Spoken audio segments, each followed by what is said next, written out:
अभी अभी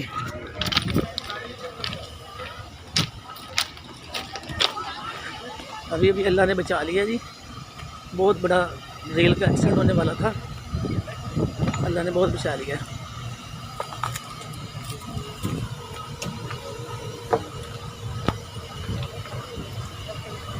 फरीद एक्सप्रेस आ गया और पीछे वाली का अभी पता करते हैं कौन सी गाड़ी है, लेकिन अल्लाह ने बहुत बचा लिया।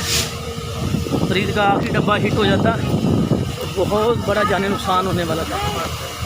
ये देखें लोगों का हाथ, ये फासला है बिल्कुल बना हुआ है।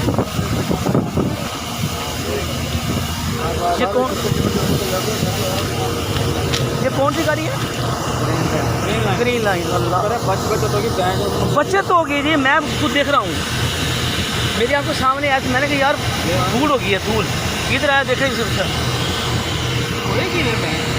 पता नहीं क्या टच नहीं हुई।